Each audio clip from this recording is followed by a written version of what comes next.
Hello. Now in this video we'll start discussing about communication heavy elicitation techniques. So it's the second video out of three videos about elicitation techniques, recurrent elicitation techniques. So in this particular one we'll be focusing on three let's say communication heavy techniques: interviewing, workshops, and focus groups. Let's start with the interviewing. So essentially, if you remember from a previous video, interviewing is the technique that is applicable basically in the development of any kind of a software. Okay. So this is a predominant technique in requirements elicitation, just meeting one-on-one with the people, with the stakeholders, obviously. And we should preferably have a kind of structured or at least semi-structured interview with the people, instead of just going in and saying, hey, what's your problem? Type of interviews are known to be not very useful. So you rather have a kind of a structure, even starting from the very beginning. Before the interview, you must have some sort of preparation for the interviews. And also, so basically what this figure tells us, that we usually have three phases in the interviewing. You start with the preparing, defining the purpose, goals of what you expect this interview to be, or what you expect the results of the interviews. What are the expectations of the interviews? Who are you going to interview with? Who are these people? What are their roles? What can they tell you and what can't they tell you? And what type of questions you're going to ask, and where you're going to do that thing. Is it an online or is it a face-to-face meeting, and so on. These are the things that you have to be, let's say, worried about for preparing your interviews. So more details will come later, but I'll skip through these more details very, let's say, quickly. You can study those later on in your own time. So I'll be very quick regarding about how you're going to do the interviews, okay? But rather focus a little bit more on the limitations and strong points. Conducting the interview, of course, you need to know about how you open it. The interview, you just don't go with the questions immediately. You have to introduce yourself and your objective here, and what we expect from this interview, and so on. And there's also a way of closing the interviews. You'll see more details later on. Follow up, you also have to follow up. It's not just like you're done with the interview. There's a lot to do later on after the interviews as well, particularly if you have recording material, transcribing the interview, the answers to the questions, or bringing your notes into a kind of understandable shape. Takes quite a lot of time, and also you have to send it back to the interview for verification to make sure that what you understood and what you were gonna put, what you gathered, is really what the user was aiming at. Again, more details about the preparation, more details about the conduct of an interview, and a little bit more details, let's say, about the follow-up. So what are the strong points of interviews? So basically it's a very strong technique to get what exactly people are thinking about, because it's usually a face-to-face meeting. It's a one-to-one meeting. It's a very direct kind of, it gives you an ability to have a very close relation, or a direct relation with your stakeholders, with your future or current users. And it works in a variety of situations, as I've just mentioned. It's quite flexible. You can just deviate. You can, on the fly, you can ask follow-up questions and so on. So it's in that respect, it's also quite flexible in handling different changing situations. You can have predefined questions for your, and in fact you must have predefined questions and do your interview in a structured or in a semi-structured way to have some sort of a uniformity. As I mentioned already, that it gives you the chance to learn how things really are in practice. So it gives you the chance to hear about the real complaints, real kind of political issues that go around the floor, or the feelings, the perceptions, and so on and so forth, which otherwise would be really very difficult to gather in another setting, like in a workshop that we'll see, or in a questionnaire, or in any other way, in fact. So speaking face-to-face with your user is not something that you can replace with. This is a very, very nice, very powerful technique to employ. Particularly, you will have the chance to look at the face of a person, and you would understand how they would feel, or how you would be able to observe the non-verbal behavior, and that's a very strong point. Obviously, you can ask probing questions, follow-up questions to learn more and to question more, to dig down into some issues that you were not able to think beforehand, before the interviews. That's also one of the advantages. Disadvantages can be very time-consuming. If you're talking about tens or hundreds of people, stakeholders, that's very, very difficult. Or user classes, meeting with every user class or meeting with everyone is quite difficult. So it's like, obviously it depends on the setting, but more than 10 interviews might be really time-consuming. It requires considerable commitment and involvement of the participants as well. It's not just you don't have the time, but people who would like to interview with might not be able to just allocate 1 hour or 2 hours or 3 hours to you. Management commitment in that case would really help a lot, so to free that person, or to put some sort of pressure on the interview to have an interview with you would help. Of course, it's in many cases, you have a meeting with an individual, so the individual's interpretation of the things and the problems would differ quite significantly in an organization. So if you ask the same question to one person and to different persons, you would in fact, or it's very likely that you would get different answers to your questions about what exactly the problem is, for instance. Interviewees' attitudes, willingness to share information, or enthusiasm has a big influence on the success of the interview as well. So, if your interview is somehow kind of like a closed person that you were not able to crack open, then it might as well be a very waste of time, basically. So if you know that person is just trying to get rid of you, that's a difficult setting. Something that you really have to do during preparation is to make yourself as a business analyst familiar with the terminology, with the domain expertise jargon that is around that particular business domain.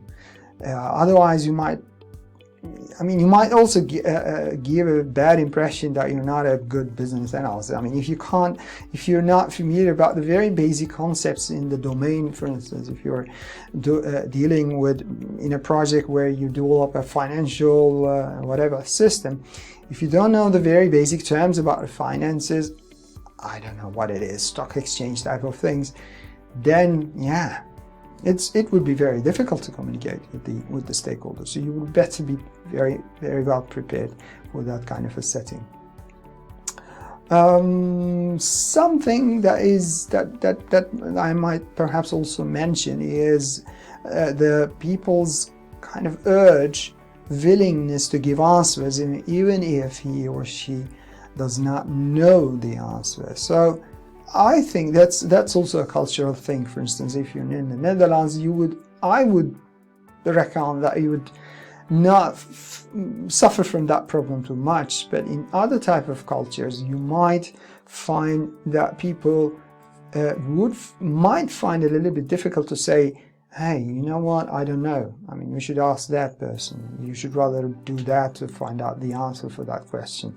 So people would be a little bit like, also because of fearing that they would become redundant, they might give answers to you even when they're not very sure about the answer. So, and there might be, of course, quite a lot of political reasons for giving that kind of answer.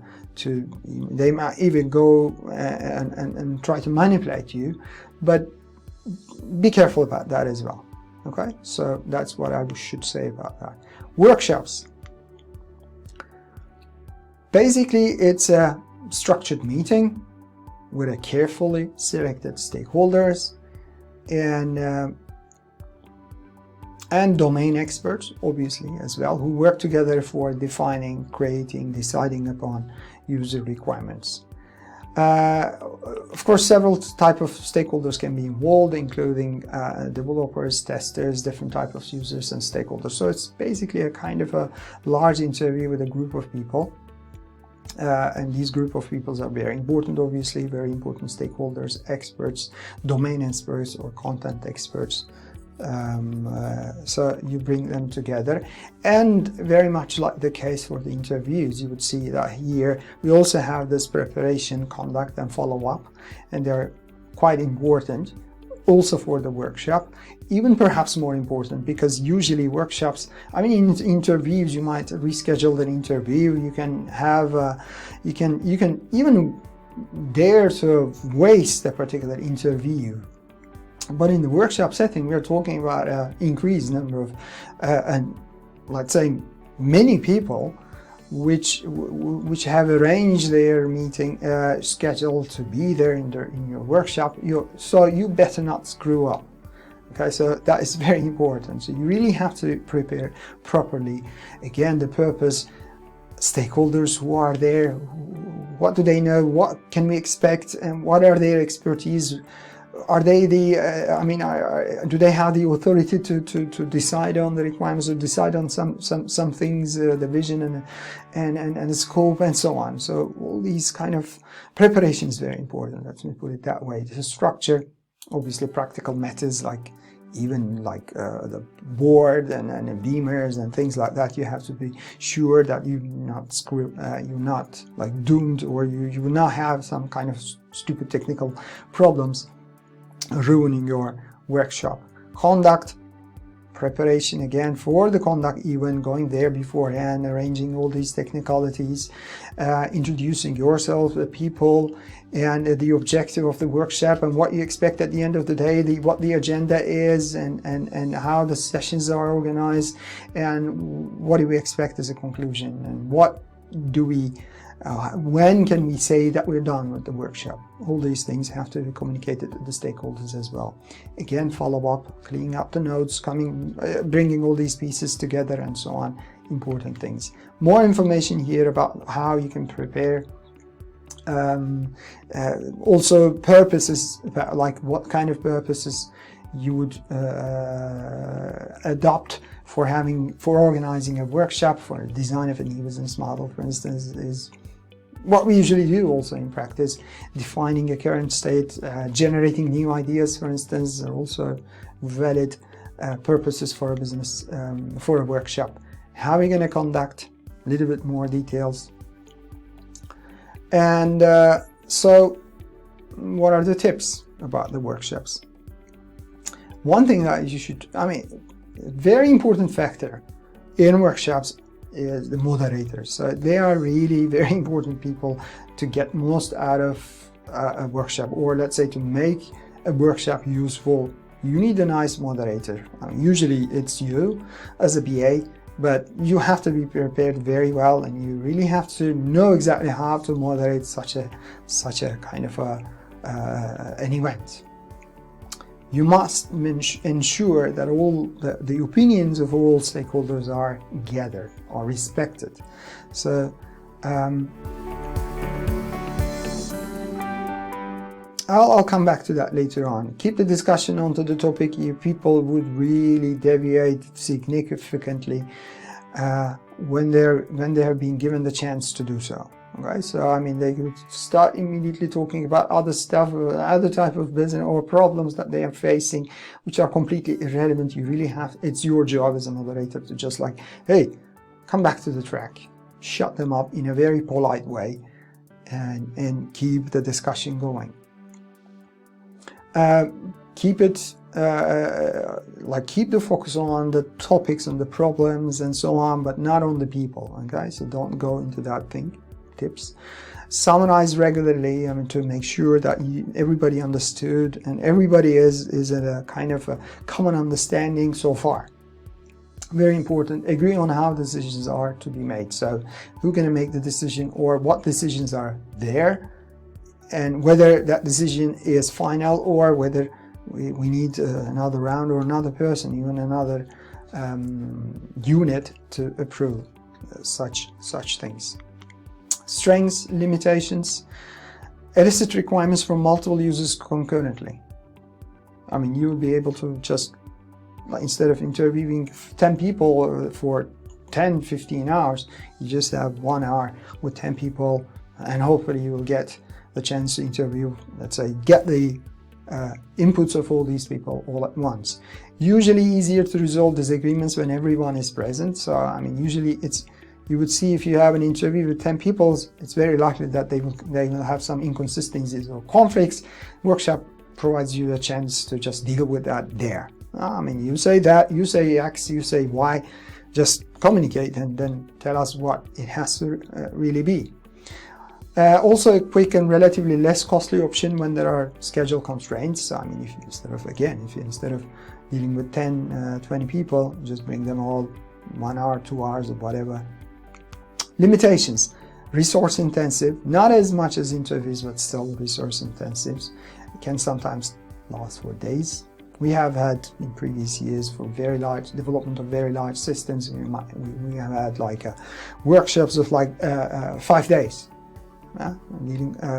bringing people for each component. So might be very time consuming, but again, not as much as interviews. Not all participants can be available continuously for such periods. I mean, if you're talking about allocate half a day, not always you can just keep that person in a CTO or CIO position there for half an hour. Not easy. Success depends on the expertise of the facilitator, as I have just mentioned. Your ability to moderate, to facilitate the discussion, and manage the workshop is extremely important, and that's a kind of a limitation at the same time. You really need some expertise, some experience in that. Stakeholder types are important, and sometimes it's difficult to avoid the power structures among participants. As I mentioned, I mean, there was one point that I said, remember to ensure that everybody's opinion have been gathered or kind of respected. So in some situations it might be a little bit difficult to do so, particularly in a very formal, very hierarchical, let's say in an organization where hierarchy is quite important.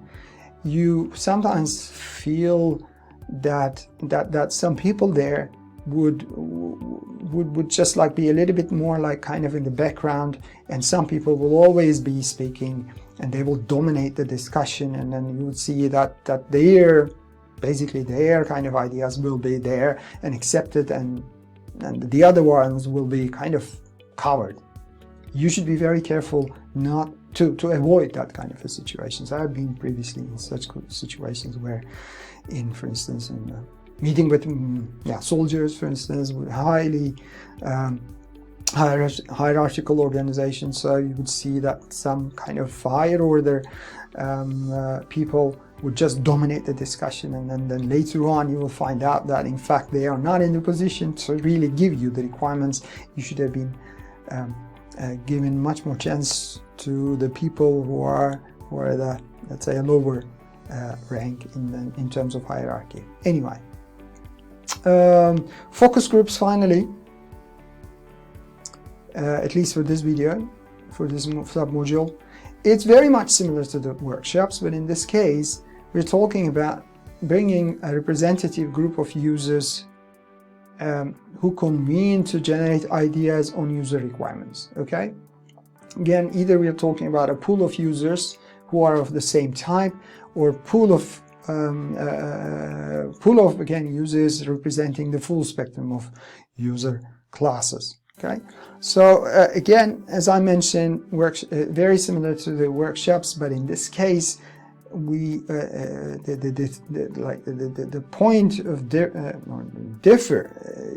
difference is that the focus groups, the participants of the focus groups, typically they do not have the decision-making authority for the requirements. While workshops, we expect people to have that kind of an authority there. Focus groups is kind of like, hey, we have a new idea, or we have a kind of a problem, let's bring some users, mainly for market, for instance, mass market software. It's used quite heavily, particularly useful when developing new commercial products for mass market or market-driven software development to generate new ideas. Yeah, so that was the second video about elicitation, and we discussed about interviews, workshops, and focus groups. We'll discuss about the remaining ones in the next video. See you there.